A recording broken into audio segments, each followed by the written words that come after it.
ఇక సీఎం చంద్రబాబు అధ్యక్షతన AP cabinet సమావేశం ముగిసింది. పలు కీలక అంశాలకు మంత్రివర్గం ఆమోదం తెలిపింది. 9 అజెండా అంశాలపై కేబినెట్ సమావేశంలో చర్చించారు.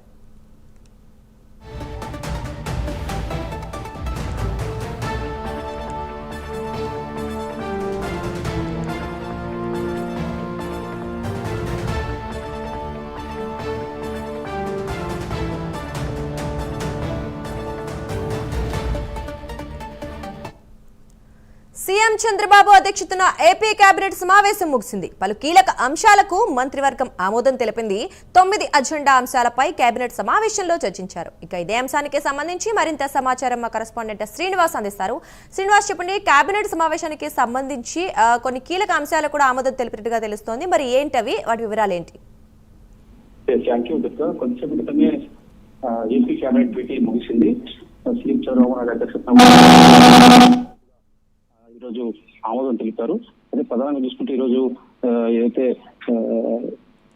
రక్షిత మంచినీటి సరఫరాకు సంబంధించి శ్రీకాకుళంలో దాదాపు అక్కడ 5.75 కోట్లు, అలాగే కుప్పం నియోజకవర్గంలో 8.22 కోట్లు వైబిలిటీ గ్యాప్ ఫండ్ నిధుల విడుదలకు కూడా ఈరోజు కేబినెట్ ఆమోదం తెలిపింది. అలాగే ఏడాది ఫిబ్రవరి 1 వరకు కూడా సత్తావర్తన కలిగిన 10 మంది జీవిత ఖైదీలను కూడా ఈరోజు వాళ్ళు విడుదల చేయాలని చెప్పేసి కూడా కేబినెట్ ఆమోదం తెలిపింది. అలాగే రాష్ట్రంలోని 248 మంది హెడ్ కానిస్టేబుల్ అంటే ఎస్పీఎఫ్ సంబంధించిన హెడ్ కానిస్టేబుల్ కూడా వాళ్ళకి కానిస్టేబుల్ నుంచి హెడ్ కానిస్టేబుల్ గా పదోన్నతి కల్పించింది కూడా ఈరోజు కేబినెట్ ఆమోదం తెలిపింది. అలాగే వైఎస్ఆర్ జిల్లా పేరును కూడా మారుస్తూ ఏదైతే ఇదివరకు నిర్ణయించుకున్నో దానికి కేబినెట్ ఆమోదం తెలిపింది. వైఎస్ఆర్ జిల్లా పేరుని ఇట్లా వైఎస్ఆర్ కడప జిల్లాగా మారుస్తూ కూడా ఈరోజు కేబినెట్ ఆమోదం తెలిపింది. అలాగే పలు సమస్యలకు సంబంధించి కూడా భూ కేటాయింపులు చేశారు. అలాగే రాయితీ కల్పనపై కూడా ఆ కేబినెట్ లో ఆమోదం తెలిపింది.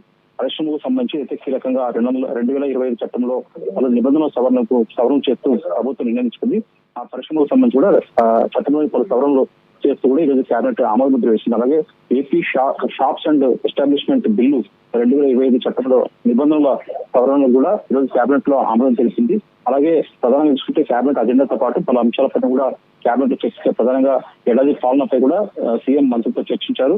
ఇంకా మరింత దూకుడుగా మంత్రులు ముందుకు వెళ్ళాలని చెప్పేసి కూడా సీఎం మంత్రులకు సూచించినట్లు సమాచారం. ఎందుకంటే ప్రతిపక్షంగా అంటే ప్రతిపక్ష హోదా లేకపోయినా ప్రతిపక్ష పాత్ర పోషిస్తున్న వైసీపీకి నాయకుల నేతల కౌంటర్లకు తీటుగా సమాధానం ఇవ్వాలని చెప్పి కూడా మంత్రులందరూ కూడా సీఎం మరోసారి కూడా వాళ్ళకి హితబోధ చేశారు. ఖచ్చితంగా మనం చేస్తున్న అభివృద్ధి కావచ్చు, ఇతర అభివృద్ధి సంక్షేమ పథకాలు, ప్రభుత్వ అభివృద్ధి కావచ్చు, ఇలా మొత్తం కూడా ప్రజలకు వెళ్లే విధంగా కూడా ఎప్పటికప్పుడు వాళ్ళకి దూడుగా వ్యవహరిస్తూ ముందుకు వెళ్ళాలని చెప్పేసి ప్రజలకు మన ప్రభుత్వం చేస్తున్న కార్యక్రమాలు కూడా విరివిగా తీసుకెళ్లాలని చెప్పి ప్రజలకు వెళ్ళాలని చెప్పి ఆయన మంత్రులకు సూచించడం జరుగుతారు. అలాగే సంక్షేమ పథకాల విషయంలో కూడా జనానికి స్పష్టంగా చెప్పాలని చెప్పేసి అయితే ప్రభుత్వం చేపడుతున్న సంక్షేమ పథకాలు చాలా చేస్తున్నా కూడా వాటిని ప్రజలకు తీసుకుపోవడంలో మనం వైఫల్యం ఖచ్చితంగా ఏదైతే కూటమి ప్రభుత్వం ప్రజల కోసం చేస్తున్న సంక్షేమ పథకాలు ఏవెన్సీ అవన్నీ మొత్తం కూడా మొత్తం ప్రజలకు తీసుకెళ్లాల్సిన బాధ్యత మంత్రులపై అని చెప్పేసి ఆ దిశగా మంత్రులు స్థానిక ఎమ్మెల్యేలతో సమన్వయం చేసుకుంటూ కూడా ప్రజల్లోకి సంక్షేమ పథకాలను విజయ తీసుకెళ్ళని చెప్పి కూడా సీఎం సూచించారు. అలాగే